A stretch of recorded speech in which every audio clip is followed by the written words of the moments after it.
অতীতের জীবনকে ভুলে নতুন একটা দিনদার জীবন, আল্লাহর রাস্তার জীবন, একটা সুন্দর জীবন শুরু করতে আমরা সবাই চাই কি চাই না? যারা অতীতের খাতাকে মুছে ফেলে নতুন জীবন শুরু করতে চান, তাদের জন্য আজকে আমি অধমের ছোট্ট কয়েকটা কথা।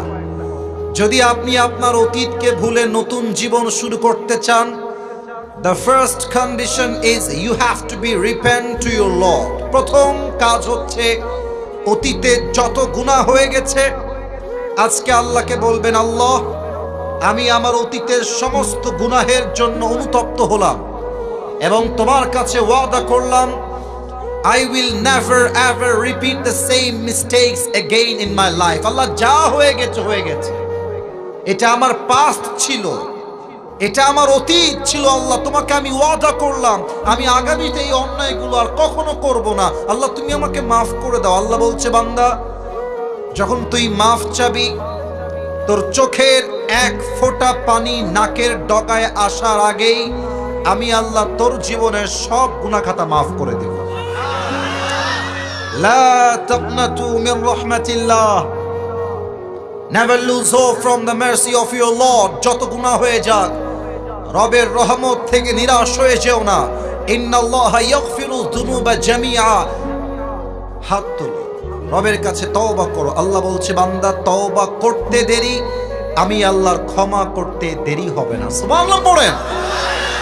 So tawbah is the first step for a person who intends to walk in the path of religion. যদি কেউ আল্লাহর রাস্তায় ফিরে আসতে চায়, প্রথম শর্তই তওবা। নওগাঁর প্রিয় ভাইরা, প্রথম শর্ত কি?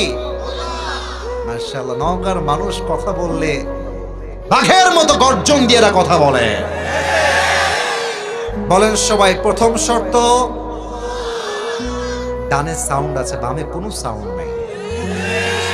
মুরব্বী সমস্যা নাই, মুরব্বীরাও এখানে সব যুবকের মতো বসে আছে, ঠিক কিনা বলেন? প্রথম শর্ত কি? আর একবার বলেন সবাই, প্রথম শর্ত কি? তওবা। দুই নাম্বারটা একটু জটিল, একটু জটিল। যদি তুমি তোমার জীবনকে পরিবর্তন করে নতুন জীবন শুরু করতে চাও, চেঞ্জ ইওর ফ্রেন্ড সার্কেল। এটা চেঞ্জ করতে হবে। বন্ধু যেমন হয়, আমরা মাঝে মাঝে একটা কথা বলি, সঙ্গ দোষে লোহাও ভাসে। আপনার বন্ধু নামাজি হলে আপনি নামাজি হবেন, আপনার বন্ধু গাঞ্জাখোর হলে আপনিও গাঞ্জাখোর হবেন। হ্যাঁ, বন্ধু যেমন আমরা তেমন। আর মাথায় রাখবেন, আমার আসল বন্ধু সেই বন্ধু নয় যেই বন্ধু আমাকে সিনেমা দেখতে ডাকে। আমার আসল বন্ধু সেই বন্ধু নয় যেই বন্ধু আমাকে হারাম প্রেম করতে ডাকে। আমার আসল বন্ধু সেই বন্ধু নয় যেই বন্ধু আমাকে পার্কে মেয়ে দেখে মজা নেওয়ার জন্য ডাকে। আমার আসল বন্ধু হচ্ছে সেই বন্ধু যেই বন্ধু আমাকে নামাজের দিকে ডাকে। যুবক ভাইরা, আমার আসল বন্ধু সেই বন্ধু যে আমাকে হারাম প্রেমের দিকে নয়, বিয়ের দিকে আমাকে দাওয়াত দেয়। So please, if you want to change your life, first of all you have to change your friend circle. তবে হ্যাঁ, আমি তোমাদের একটা কথা বলে দিতে চাই যুবক ভাইরা, ইনশিওর করে তোমার বাপ মা ছাড়া আশেপাশে যত মানুষ দেখতে পাও সব স্বার্থপর, সব স্বার্থপর। বাপ মা ছাড়া সন্তানের কল্যাণ আর কেউ চায় না যুবক ভাই। তো সবাই চাইবে তুমি যেমন খ্যাত আছো খ্যাত থাকো, সবাই চাইবে তুমি যেমন মূর্খ আছো মূর্খই থাকো। আর তোমাকে নিয়ত করতে হবে, ये दिन दिन नहीं है, मुझे अपना दिन बदलना ही होगा। আমার দিন পরিবর্তন করতে হলে আমাকেই পরিবর্তন করতে হবে। আশেপাশের স্বার্থপর মানুষ আমার জীবন পরিবর্তন করতে পারবে না। যখন ফ্রেন্ড সার্কেল চেঞ্জ করবা, একটু দাড়ি রাখবা, টুপি পরবা, বলবে কিরে হুজুর, কিরে টিটকারি মারবে, বলবে কিরে ভালোই তো হুজুর হয়ে গেছিস আজকাল, 5 ওয়াক্ত নামাজ পড়ছিস, দাড়িও আছে, জঙ্গিবাদ হয়ে গেলে নাকি রে? বলবা হ্যাঁ আমি জঙ্গি হয়েছি, কয়েকজনকে মারবো আমি টার্গেট করেছি, তার মধ্যে তোর নামটা প্রথম লিস্টে আছে। আমার কলিজার টুকরা নওগাঁর ভাইরা, দুনিয়ার মানুষ হচ্ছে এমন যে আপনার 99টা ভালো কাজ দেখেও আপনার প্রশংসা করবে না, একটা খারাপ গুণ পাইলে বদনাম করে ভরায় ফেলবে। আর আল্লাহ হচ্ছেন সেই সত্তা, যেই সত্তা আপনার 99% ভুলগুলোকে মাফ করে দিয়ে একটা গুণের জন্য আপনাকে জান্নাতি বান্দা হিসেবে কবুল করে নেবে। এজন্য নিজেকে পরিবর্তন করতে চাইলে নিজের বন্ধুত্বকে চেঞ্জ করো। বেদিন তোমার বন্ধু হবে না, যে 5 ওয়াক্ত নামাজি দিনদার সে হবে তোমার প্রকৃত বন্ধু। যুবক ভাইরা, ঠিক কিনা বলো? সর্বশেষ এটা বলে আমি আমার মূল তাফসীরে ফিরে যাব। আপনারা একটা নাম আমাকে বলবেন, আশা রাখছি আপনার নামটা জানেন, এটা অজানা কোনো নাম নয়। পাকিস্তানের একজন টপ ফেমাস ক্রিকেটার, যিনি আগে ছিলেন ক্রিকেটার, পরে হয়েছেন প্রধানমন্ত্রী, তার নাম কি বলতে পারবেন? Imran Khan, right answer. ওনার একটা কথা আমার কলিজায় লেগেছে, যেটা আমি 3 নাম্বার পয়েন্টে উল্লেখ করতে চাই। আগেই আমি বাংলায় বুঝাই দেই, তারপরে তার কথা আমি কোট করব। প্রিয় ভাইরা, অতীত শুধুমাত্র শিক্ষার জন্য, বসবাসের জন্য না। মনে করেন আজকে শুক্রবার, আজকে একটা ভুল হয়ে গেছে, এটা অতীত। কালকে শনিবার শুরু হবে, আজকের শুক্রবার বসবাসের জন্য নয়, শনিবারে আমার শিক্ষা এইটা, শুক্রবারে যে ভুল আমি করেছি এটা আমি শনিবারে আর করব না। এবার ইমরান খান কি বলেছেন এটা আমি কোট করছি। উনি বলেন, अगर जिंदगी को समझना चाहते हो तो पीछे देखो, और अगर जिंदगी को जीना चाहते हो तो आगे देखो। माजी हमेशा सीखने के लिए होता है, जीने के लिए नहीं होता है, और प्रेजेंट हमेशा जीने के लिए होता है, और जो गलती पीछे हो गया उससे सीख के दोबारा जिंदगी को शुरू करने का नाम होता है प्रेजेंट। ठीक कि ना बोले? যা হয়ে গেছে হয়ে গেছে, ভুলে যাও। আগামীকাল সকাল থেকে আমার নতুন জীবন শুরু হবে। কোন মেয়ে ছ্যাঁকা দিয়ে ব্যাখ্যা করেছে ওই সময়, বা এখন শিক্ষা হবে, আগামীতে আমি আমার ক্যারিয়ারে এমন সফল হব, যেই মেয়ে আজকে আমাকে বিয়ের নামে ধোকা দিয়ে ছেড়ে চলে গেছে, ওর মতো কয়েক লাখ মেয়ে আমার পেছনে বিয়ের জন্য লাইন ধরে দাঁড়িয়ে যাবে। আল্লাহ আমাদের সবাইকে জীবন পরিবর্তন করার তৌফিক দান করে, পড়েন সবাই আমিন। আসুন আমরা তাফসীরে ফিরে যাই। আজকে বিবাহিত এসেছেন কারা কারা? হাত তোলেন। বিবাহিত, হায় রে, বিবাহিত তো অনেক এসেছে, হাত নামান, হাত নামান। এবার যাদের বউ নাই, কষ্টে আছো শীতকালে, তারা হাত তোলো। ইন্না লিল্লাহ। আপনাদের কারো বউ নাই? আস্তাগফিরুল্লাহ, ইন্না লিল্লাহি ওয়া ইন্না ইলাইহি রাজিউন। আমি মাঝে মাঝে একটা কথা বলি যুবকদের জন্য, যাদের বউ নাই তাদের জীবনে কিছুই নাই যুবক ভাইরা। আর এই শীতকালে যুবকদের শীত দূর হবে কম্বল দিয়ে না, ল্যাব দিয়ে না, একমাত্র বউ দিয়ে যুবকদের শীত দূর হবে। আব্বা বোঝে না রে, আব্বা বোঝে না। আল্লাহ আব্বা জানদেরকে সঠিক বুঝ দান করে, পড়ে সবাই আমিন।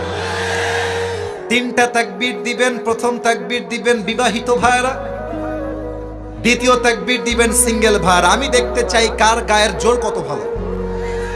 বিবাহিত ভাইরা একটা কাশি দেন, বিবাহিত ভাইরা কাশি দেন। সিঙ্গেলরা আজকে হেরে যাবে রে। দেখা যাক কারা জিতে। বিবাহিত ভাইরা তাকবীর দিবেন, সিঙ্গেলরা কিপ কোয়াইট, কিপ সাইলেন্ট, চুপ থাকেন। বিবাহিত ভাইরা তাকবীর দেন আমার সাথে, নারে তাকবীর। খুব সাউন্ড আছে মাশাআল্লাহ। এবার সিঙ্গেলদের পালা, সিঙ্গেলরা কাশি দাও। নারে তাকবীর। বিবাহিত ভাইরা আমাকে মাফ করে দিবেন, সিঙ্গেলরা জিতে গেছে। এবার সবাই মিলে শেষ তাকবীর দিবেন, এমন জোরে তাকবীর দিবেন যে আমি স্টেজ ভেঙে নিচে পড়ে যাব। কোনো ভাগাভাগি নাই, সবাই মিলে কাশি দেন। নারে তাকবীর। আল কোরআনের আলো, আল হাদিসের আলো, কোরআন হাদিস যেখানে, আলেম ওলামা যেখানে, নওগাঁবাসী যেখানে। ওয়াজ কালকে আপলোড হলে মানুষ বুঝবে নওগাঁর সন্তানরা বিড়ালের বাচ্চা নয়, সব সিংহের বাচ্চাগুলো আমার সামনে এসে আছে। আল্লাহ কবুল করুক, পড়েন সবাই আমিন। আজ আমি একটি ছোট্ট সূরা থেকে তাফসীর পেশ করব। সূরাটার নাম হচ্ছে সূরাতু আল আসর। আমার নওগাঁর প্রিয় ভাইরা, সূরাটার নাম কি বলেন সবাই? সূরাতু আল আসর। এটা কোরআনুল কারীমের 103 নম্বর সূরা। সবার থেকে শুনতে চাই 100 কয় নম্বর সূরা? মাশাআল্লাহ। এই সূরার রুকু সংখ্যা হচ্ছে জাস্ট একটা। বলেন সবাই কয়টা? এই সূরার আয়াত সংখ্যা হচ্ছে মোট 3টা। বলেন সবাই কয়টা? এটা কোরআনুল কারীমের 30 নম্বর পারায় অবস্থিত এবং প্রত্যেকটা সূরার 2টা চ্যাপ্টার থাকে। একটা হচ্ছে মাদানী চ্যাপ্টার আর একটা হচ্ছে মাক্কি চ্যাপ্টার।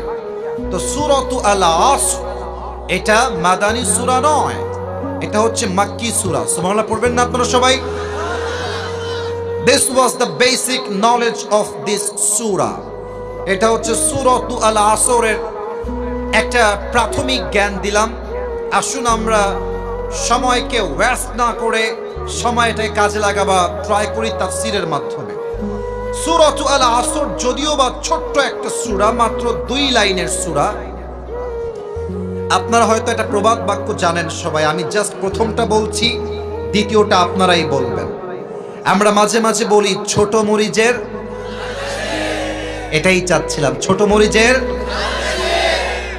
অনেক মুরব্বী বলবে হুজুর মাত্র 2 লাইনের সূরা আপনি তাফসীর করবেন।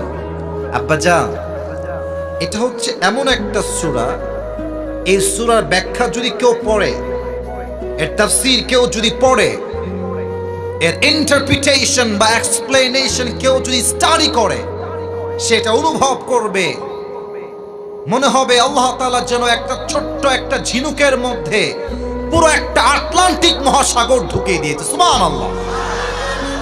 এর ব্যাখ্যা এতটা হাই ভলিউম, এত বিশাল ব্যাখ্যা ছোট্ট একটা এই সূরা। আসুন আমরা সূরার তাফসীর শুরু করি। আল্লাহ তাআলা বলছেন ওয়াল আসর। আসর দ্বারা উদ্দেশ্য হচ্ছে 3টা। আমি খুব বেশি ডান বাম করলাম না, সোজা ব্যাখ্যায় আসলাম। আল আসর দ্বারা উদ্দেশ্য মোট কয়টা? 1, আল্লাহ বলছেন by the passage of time, সময়ের কসম, ইতিহাসের কসম। আচ্ছা, আমরা যখন কোনো বিষয়ে কসম কাটি, আল্লাহর কসম আমি তোমারে ছাড়বো না, আর সেও তারে ছাইড়া দেয় টাকলাকে বিয়ে করে। আজকালকার মানুষ কসম দিয়ে মিথ্যা বলতে সময় নেয় না, যুবক ভাইরা, ঠিক কিনা বলেন? এবার বলেন তো, আমরা যখন কসম কাটি কার নামে কাটি? ডানে আসলে সব স্ট্রং। বলেন সবাই বামের ভাইরা, কার নামে কসম কাটি আমরা? আল্লাহর নামে আমরা কসম করি, কিন্তু আল্লাহ এবার নিজেই কসম করছেন। তার মানে আমরা আল্লাহর নামে কসম করে এটা বুঝাই দেই যে আমি কিন্তু এই কথা মিথ্যা বলবো না, আমি কিন্তু সত্য বলছি। কসম কার? আমার রবের কসম। তাহলে আল্লাহ যখন কোনো জিনিস দিয়ে কসম করবেন, জিনিসটা কি কম দামি হবে না বেশি দামি হবে? বেশি দামি হবে। আল্লাহ বলছে সময়ের কসম। এই পৃথিবীতে সবচাইতে গুরুত্বপূর্ণ হচ্ছে সময়, আর মানুষের কাছে সবচাইতে অবহেলিত বিষয়ের নামও হচ্ছে সময়। নিঃশ্বাস নিলাম, 1 সেকেন্ড শেষ। কথা বলছি, আরো 1 সেকেন্ড শেষ।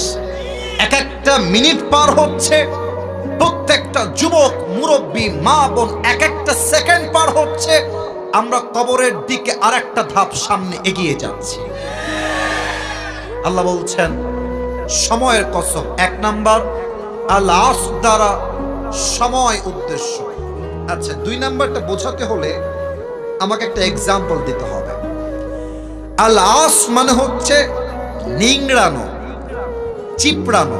আচ্ছা, লুঙ্গি ধুয়েছেন, লুঙ্গি তো লুঙ্গি আপনি চিপড়াবেন না আপনি? আচ্ছা, এটার উদ্দেশ্য চিপড়ানো কেন? এটা আমার হাতে কি বোতল, বল এটার নাম কি? মনে করেন আমার কাছে এরকম লম্বা লম্বা দুইটা আম আছে, দুইটা আম। আমি কি চাইলে এই বোতলে আমটা আস্ত ঢুকাইতে পারবো না? যদি আমি চাই যে আমের স্বাদটা আমি নিব, তাহলে আমি আমটাকে ব্লেন্ডার করে, দুইটা আমকে ব্লেন্ডার করে আমের যেই নির্যাস আছে, যেই রস আছে, দুইটা আমের সব রস আমি একটা বোতলে ভরতে পারবো। তো আল্লাহ বলছে, বান্দা তুই তো পুরো কোরআন পড়বি না, তোর কাছে তো সে সময় নাই, আমি আল্লাহ জানি আগের থেকে। তুই যেন পুরো কোরআন না পড়তে পারলেও ছোট্ট একটা সূরায় তুই পুরো কোরআনটা পেয়ে যাস। একটা সূরা পড়লে যেন পুরো কোরআনটাই পড়া হয়ে যায়। তাই পুরো কোরআনের সমস্ত নির্যাসকে আমি আল্লাহ তাআলা সূরা আল আসরের মধ্যে প্রবেশ করাই দিয়েছি। এটা হচ্ছে সেই কোরআন, এটা হচ্ছে সেই সূরাত আল আসর। তিন নাম্বার উদ্দেশ্য হচ্ছে আল আসর দ্বারা আসরের নামাজের সময়। আপনি খেয়াল করেন ফজর থেকে জোহর লম্বা সময়, জোহর থেকে আসর আরেকটু কম লম্বা সময়, কিন্তু আসর থেকে মাগরিব খুবই কম সময়। আল্লাহ বলছে, এই বান্দা আসরের নামাজের সময়ের কসম, সময় খুবই অল্প। আয় আয় আয়, শুনে যা আমি কি বলি, শুনে যা, সন্ধ্যা হয়ে যাবে, আয়। আসরের কসম। এই হচ্ছে তিনটা তাফসীর আমি পেয়েছি। আল্লাহ কি বলছে দেখেন, আল্লাহ বলছেন ইন্নাল ইনসানা লাফি খুসর। এখানে আসছে আল ইনসান, এটা হচ্ছে আলিফ লাম ইস্তিগরাকি। মুসলমান, হিন্দু, বৌদ্ধ, খ্রিস্টান, আল্লাহ বলছেন পুরো পৃথিবীর মানুষ আজকে ক্ষতিগ্রস্তের শামিল। আমি বোঝাবার জন্য জাস্ট একটা এক্সাম্পল দিব। আজকালকার নারীরা অধপতনের এতটা চূড়ান্ত পর্যায়ে গেছে, আজকালকার মেয়েরা বোরকা পরে পর্দার জন্য নয়, হারাম প্রেম করবে, বাপ মার থেকে লুকায় করবে, বোরকাকে তারা হাতিয়ার হিসেবে ইউজ করে। যুবক, ইন্নাল ইনসানা লাফি খুসর, সব মানুষ হচ্ছে ক্ষতিগ্রস্ত। তো মেয়েরা কেন ক্ষতিগ্রস্ত? নাম্বার ওয়ান, মেয়েরা পর্দা করে আল্লাহর জন্য নয়, নিজেকে প্রেম করে বাপের থেকে মায়ের থেকে আড়াল করবার জন্য। ঠিক না বলেন? দুই নাম্বার আর একটা এক্সাম্পল আমি আমার প্রিয় বোনদের জন্য বলতে চাই। মেয়েরা ক্ষতিগ্রস্ত কেন? মেয়েদের ডিমান্ড অনেক বেশি। অনেক বিবাহিতরা আমাকে মেসেজ দেয়, হুজুর আমার বউয়ের যে ডিমান্ড, আমি ওকে ডিভোর্স দিয়ে দেবো, ওকে আমি রাখবো না। এক ছেলে আমাকে সেই দিন, হাসবেন না, এটা হাসির কথা না, যুবকরা যদি বিয়ে না করো বুঝবা না, বিয়ে করলে বুঝবা কত ধানে কত চাল। এক যুবক বলছে, আমার বউ সেদিন আমাকে বলছে যে জান তুমি জানো আমার বান্ধবীর জামাই তাকে আইফোন 16 প্রো ম্যাক্স কিনে দিয়েছে, তুমি কি জানো?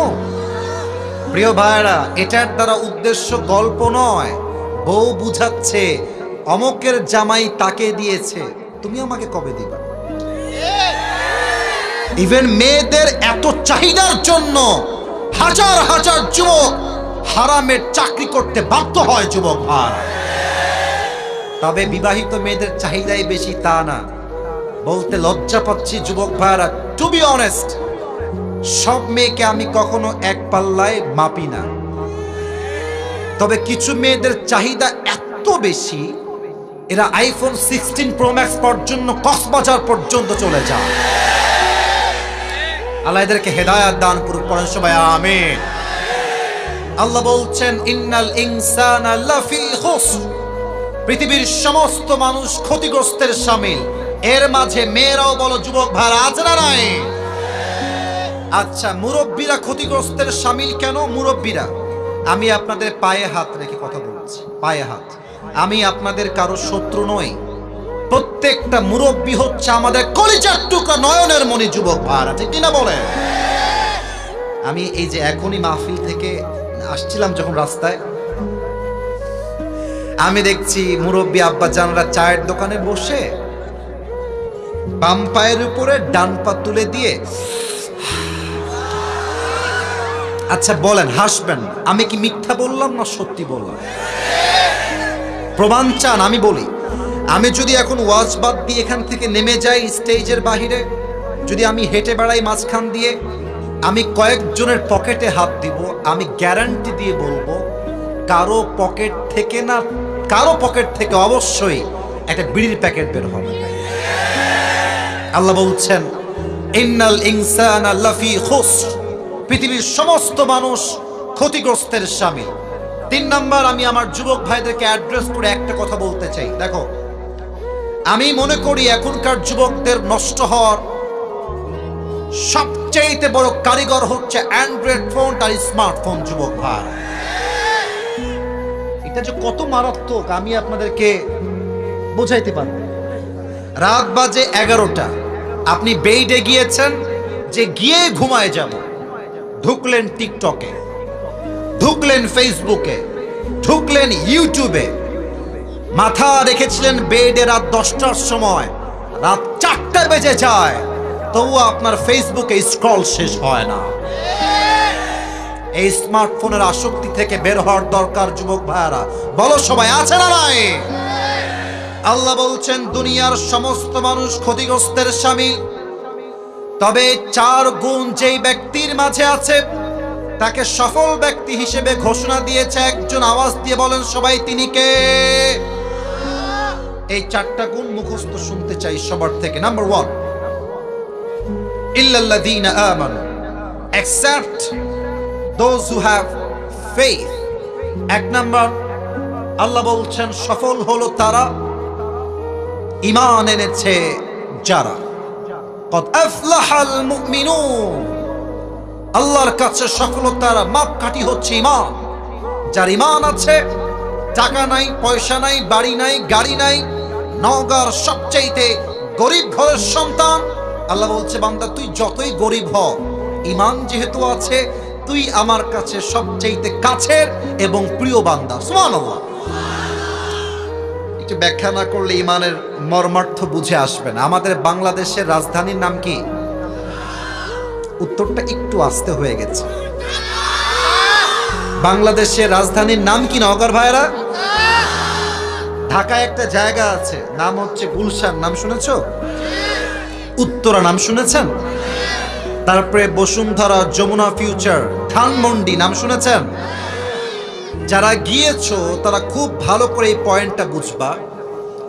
ঢাকার গুলশানে আমি যখন দাঁড়াই, কোনো কাজে যখন যাই, আমার খুব স্পষ্ট অলওয়েজ আমার মনে পড়ে যে ঢাকার গুলশানে আপনি জাস্ট 10 মিনিট দাঁড়াবেন, ঢাকার গুলশানে কোনো একটা মোড়ে 1 মিনিট পর পর দেখবেন BMW যাচ্ছে, মার্সিডিজ যাচ্ছে, রেঞ্জ রোভার যাচ্ছে, অডি যাচ্ছে, দামি দামি গাড়ির কোনো অভাব নাই।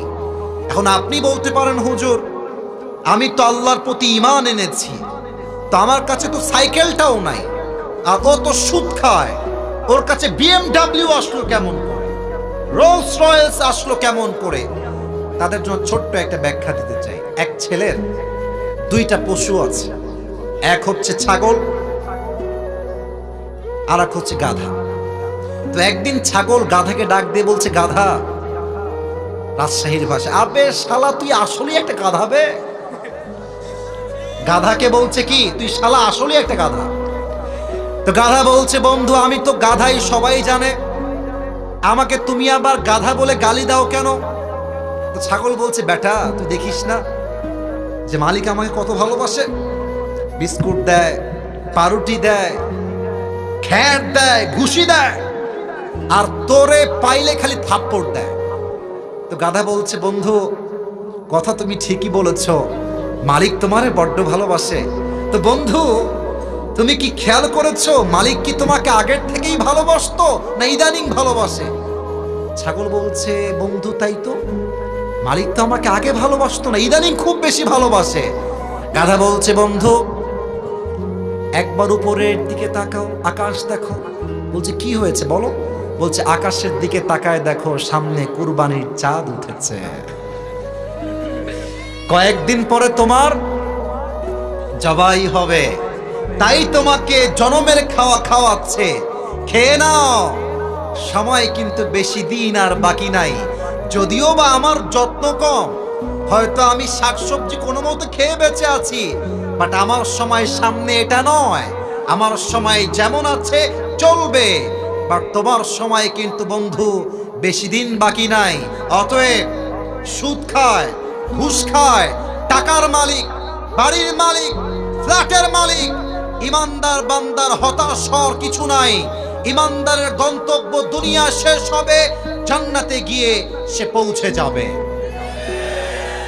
আর সুদখোর ঘুষখোর দুনিয়াতে অনেক কিছু পাবে, বাট দুনিয়ার জীবন শেষ হলেই তার জন্য জাহান্নামের ফয়সালা হয়ে যাবে, ঠিক কিনা বলে? এজন্য আল্লাহ বলছেন ইল্লাল্লাযীনা আমানু, আল্লাহর কাছে সফল বান্দা হলো সেই বান্দা যার হৃদয় ঈমান আছে 100 উপরে। তিনি কে? এক নাম্বার। দুই নাম্বার, ওয়া আমিলুস সলিহাত, and those who do good deeds, যারা ভালো আমল করে। এটার ব্যাখ্যা বোঝার জন্য ছোট্ট একটা এক্সাম্পল দেই। মনে করেন আমি আসিফ হুজুর এখান থেকে বের হয়ে গেলাম, বের হয়ে আপনাদের নওগাঁর সদরের সবচেয়ে বড় মডেল মসজিদে গিয়ে 80 রাকাত নামাজ পড়লাম তাহাজ্জুদ। এটা কোনো কমন ফ্যাক্ট না, আমাদের দেশের নেতারাই 80 রাকাত তাহাজ্জুদ পড়ে, কিন্তু তারা এখন বাংলাদেশ না ইন্ডিয়ায় পালিয়ে গিয়েছে। তা আমার কথা হচ্ছে, আপনি যদি এতই তাহাজ্জুদ গুজার হন, আপনার দিল্লি ভাগতে হয় কেন যুবক ভাইরা? 80 রাকাত নামাজ পড়লাম, 12টার সময় শুরু হয়েছে নামাজ, 4:30 সময় শেষ হয়েছে। 80 রাকাত নামাজ পড়ার পরে মাথায় চিন্তা আসছে, কি রে আমি তো ওযু করি নাই। বলেন 80 রাকাতের কোনো দাম আছে? আচ্ছা, আমার ডানে আমার মুরব্বী আব্বাজান বসে আছেন, উনি মাহফিল থেকে বের হয়ে ওযু করলেন, সুন্দর করে পবিত্র হলেন, পবিত্র হয়ে একমাত্র কেবলামুখী হয়ে আল্লাহর সন্তুষ্টির জন্য 80 রাকাত নয় 2 রাকাত আদায় করলেন। এবার বলেন, আমার 80 রাকাতের দাম বেশি না মুরব্বির 2 রাকাতের দাম বেশি? কেন? এটা বেশি আমল নয়, এটা ভালো আমল। 29 নাম্বার পারা 1 নাম্বার পৃষ্ঠা সূরাতুল মুলকের 2 নাম্বার আয়াত, আল্লাহ তাআলা বলছেন, আল্লাযী খালাকাল মাউতা ওয়াল হায়াতা লিয়াবলুয়াকুম আইয়ুকুম আহসানু আমালা। আমি আল্লাহ জীবন দিয়েছি, মরণ দিয়েছি, জাস্ট চেক করতে চাই তোমাদের মাঝে কে কত ভালো আমল করে আমার কাছে ফিরে আসে। সুবহানাল্লাহ পড়েন সবাই। আল্লাহর কাছে বেশি আমলের দাম নাই, হাদিসটা সবার মুখস্থ। আখলিস দীনাকা ইয়াকফিকা আল আমালুল কলিল। এই বান্দা 100 রাকাত লাগবে না, 2 রাকাত পড়, ইখলাস নিয়ে পড়। 100 রাকাতের চাইতে 2 রাকাতটা আমি আল্লাহর কাছে সবচাইতে দামি হয়ে যাবে, ঠিক কিনা বলেন? আচ্ছা বলেন, যেই মাটিতে বসে আছেন এই কবরে যখন আপনাকে রাখা হবে, বাপ দাদার পরিচয় দিয়ে ছাড় পাওয়া যাবে? যাবে যাবে যাবে যাবে। একটা হাদিস বলছি, শেষ হাদিস। বলেন তো, নবীজির সবচাইতে কাছে কলিজার টুকরা মেয়ের নাম কি ছিল? কেন ভয় পান? কেন ভয় পান? বলেন, নাম ছিল কি? রাদিয়াল্লাহু তাআলা আনহা। আর একটা প্রশ্ন করতে চাই, মুরব্বীরা, যুবকেরা অ্যাক্টিভ হন, জোরে উত্তর দেন। বলেন তো, ফাতেমার স্বামীর নাম কি ছিল? আলী রাদিয়াল্লাহু তাআলা আনহু। বাচ্চারাও পারে। শেষ প্রশ্ন, আশা করছি সঠিক উত্তর পাবো সবার থেকে। ওনাদের সংসার থেকে জাস্ট 2টা সন্তান দুনিয়াতে আগমন করেছিল। 1 নাম্বার হাসান, 2 নাম্বার মাশাআল্লাহ, I got the right answer from all the people. 1 number Hasan, 2 number ভালো আমলের দাম কত বেশি এটা বোঝাবার জন্য এটা আমার শেষ ঘটনা, এটা আমার শেষ হাদিস। ফাতেমা রাদিয়াল্লাহু তাআলা আনহা একদিন বসে বসে রুটি বানাচ্ছেন। রুটি বানানোর জন্য দেখবেন আটা ছেনতে হয়, আটা। তো উনি বসে বসে আটা ছেনছেন, আলী ঘরে প্রবেশ করেছে। তো আলী খুব খেয়াল করে দেখছে ফাতেমা রুটি বানাবে, আটা ছেঁকছে। দেখছে ফাতেমার 2 চোখ দিয়ে অঝরে পানি ঝরছে, 2 চোখ দিয়ে পানি পড়ছে। তো স্বামী তো স্বামী হয়, স্বামী বইয়ের সব সহ্য করতে পারে, বাট বইয়ের 2 চোখের পানি সহ্য করতে পারে না, ঠিক কিনা বলেন যুবক ভাই? তো আলী দৌড় দিয়ে আসছে ফাতেমার কাছে, বলছে ফাতেমা তোমার চোখের কোঠায় পানি কেন? Why you are crying? তুমি কাঁদছো কেন ফাতেমা? ফাতেমা বলছে কিছু নাই, এমনি সমস্যা নাই, আপনি আপনার কাজ করেন। অ্যাভয়েড করছে। আলী বলছে না না, আমাকে বলো, আমি তোমার স্বামী, তোমার সুখের সময়ের সাথী আমি, দুঃখের সময়ের সাথীও আমি, ঠিক কিনা বলে? বলো তোমার কি হয়েছে?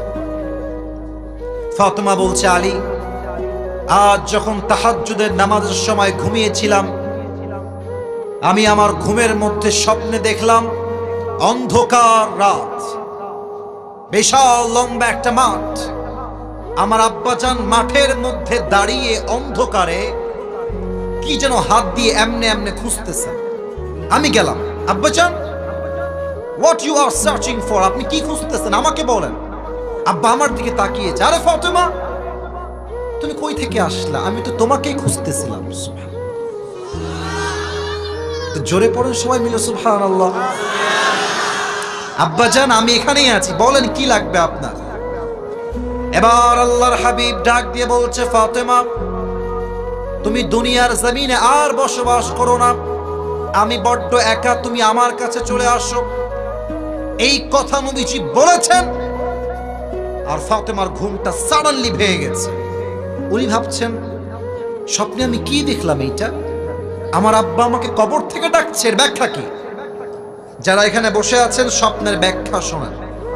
যদি আপনাকে আপনার বাবা কবর থেকে ডাকে যে বাবা তুমি আমার কাছে চলে আসো, যদি আপনাকে আপনার মা কবর থেকে ডাকে যে বাবা তুমি আমার কাছে চলে আসো, এই স্বপ্নের ব্যাখ্যা এসেছে আপনার হায়াত বেশি দিন আর বাকি নাই।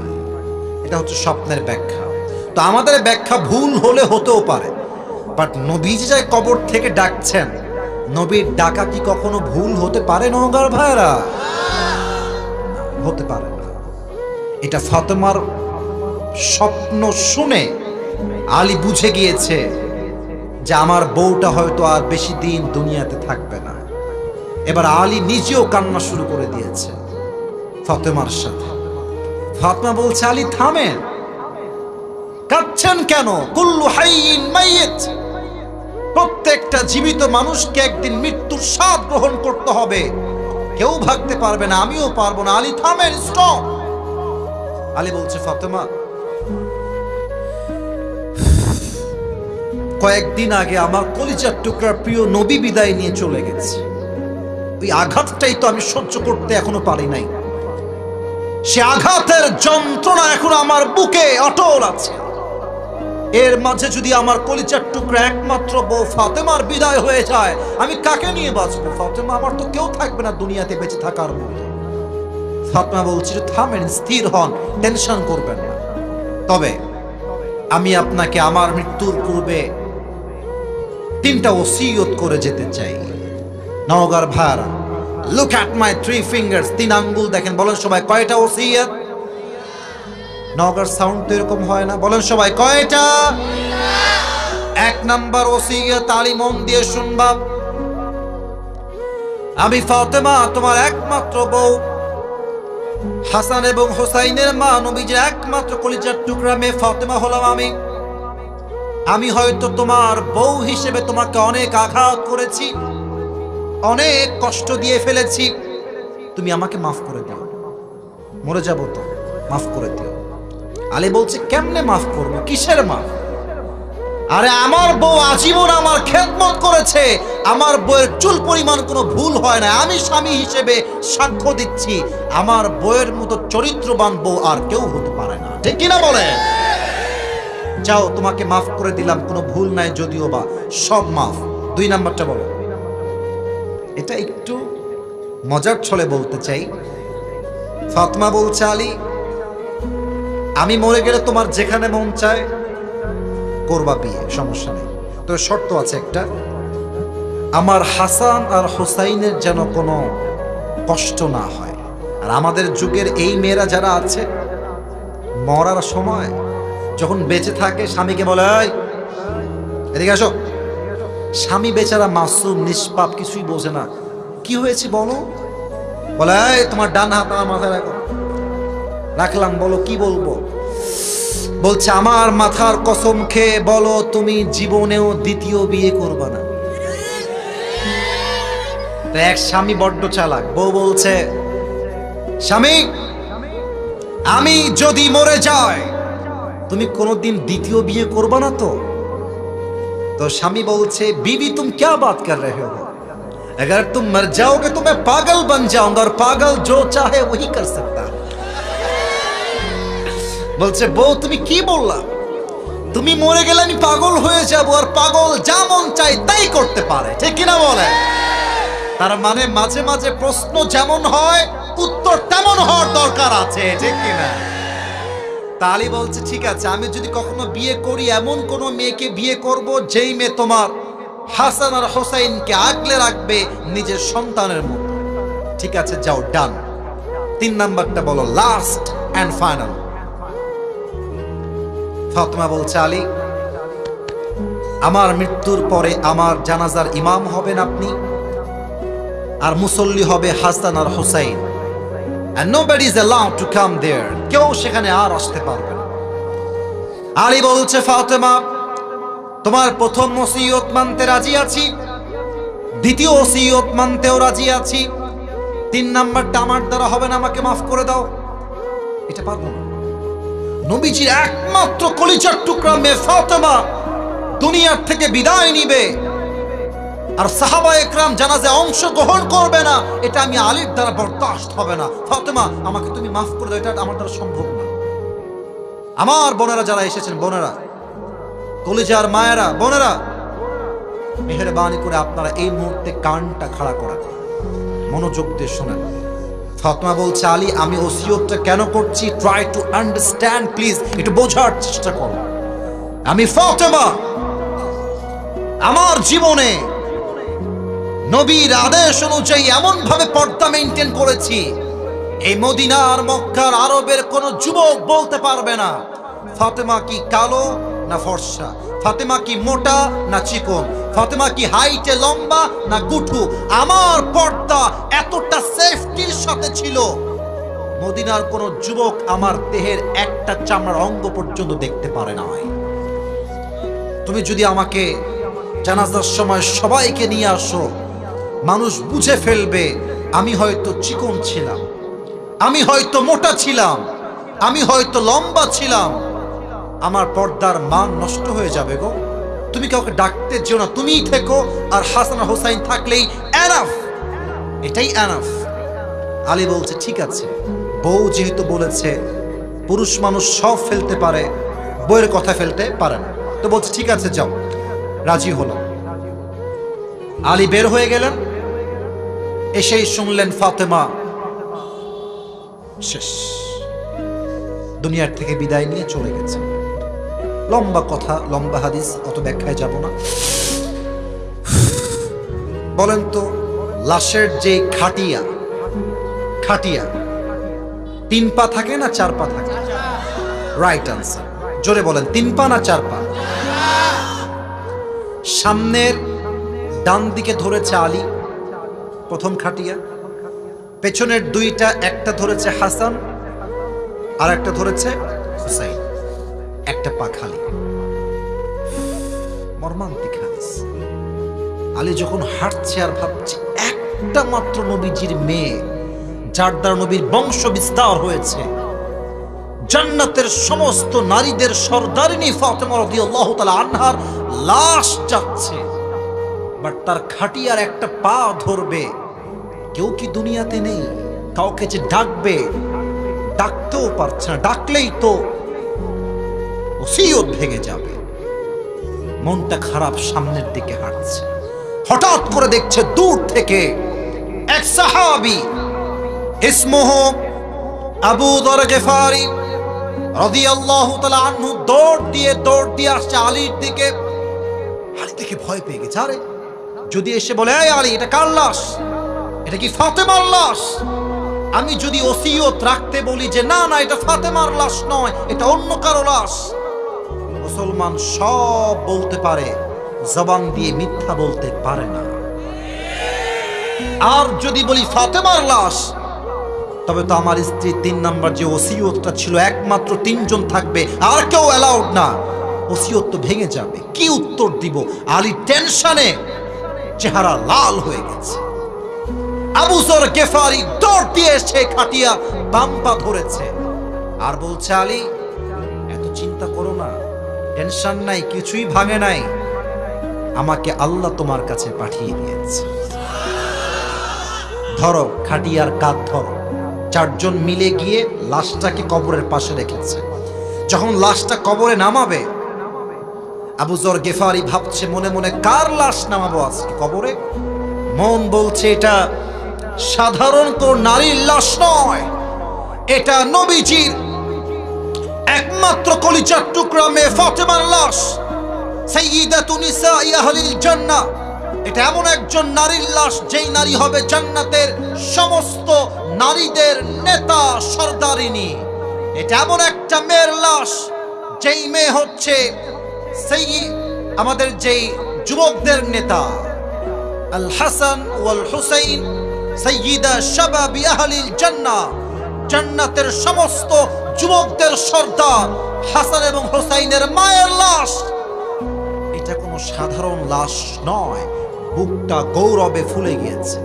কবরকে বলছে, এই কবর, খবরদার, ফাতেমার লাশ তোমার কবরে দাফন করলাম, খবরদার ফাতেমার সঙ্গে যেন এক চুল পরিমাণ কোনো খারাপ ব্যবহার না করা হয়। সঙ্গে সঙ্গে আল্লাহ কবরের জবানকে খুলে দিলেন। কবর বলছে, এই আবু যর গিফারি, কার সঙ্গে কথা বলছো তুমি? এটা কবর, এটা 3.5 হাত মাটির ঘর। এখানে বাপের পরিচয় দিয়ে কাজ হবে না, মায়ের পরিচয় দিয়ে কাজ হবে না, নেতার পরিচয় দিয়ে কাজ হবে না। এই কবর তার সঙ্গেই ভালো ব্যবহার করবে যার কাছে আছে ভালো আমল। আস্তে ঠিক বললেন কেন? জোরে বলেন, কথা ঠিক আছে কিনা বলে। আল্লাহ বলছেন, ওয়া আমিলুস সলিহাত, যারা ভালো আমল করবে। 3 নাম্বার, ওয়া তাওয়াসাউ বিল হক, যারা হকের পথে দাওয়াত দিবে। 4 নাম্বার, ওয়া তাওয়াসাউ বিস সবর, যারা সুখে দুঃখে সবর করবে। এক সত্তার উপরে আওয়াজ দিয়ে বলেন সবাই, তিনি কে? আমার তো মনে হয় ডান থেকে নিয়ে এই পুরো মাহফিলে যারা আমরা এসেছি, আমার মনে হয় আমরা সবাই মধ্যবিত্ত পরিবারের সন্তান। তোমরা যারা আমাকে চেনো, আমার ওয়াজে আমি একবার বলেছিলাম, মধ্যবিত্ত পরিবারের সন্তান মানেই এক একটা ব্র্যান্ড। যুবক ভাইরা, সাইকেল দিবেন চলবে, বাইক দিবেন চলবে, কার দিবেন চলবে, বলবেন হেঁটে আসো তাও আমার চলবে। ভাত দিবেন, ডাউল দিবেন চলবে, ভাত দিবেন, ভর্তা দিবেন চলবে, ভাত দিবেন আর কিছুই দিবেন না, 1 গ্লাস পানি আর একটা মরিচ দিবেন, পান্তা ভাত হলেও আমার চলবে, কারণ আমি মধ্যবিত্ত পরিবারের সন্তান। অতএব যারা মধ্যবিত্ত পরিবারের সন্তান হয়েও ধৈর্যের পরিচয় দিবে, আল্লাহ বলছেন, ইন্নামা ইউওয়াফাস সাবিরুনা আজরাহুম বিগাইরি হিসাব। কিয়ামতের দিন আল্লাহ তাদেরকে বিনা হিসাবে জান্নাত দিয়ে। পড়েন সবাই সুবহানাল্লাহ। আল্লাহ সবাইকে 4টা আমল অনুযায়ী জীবন চালাবার তৌফিক দান করুক। পড়েন সবাই আমিন।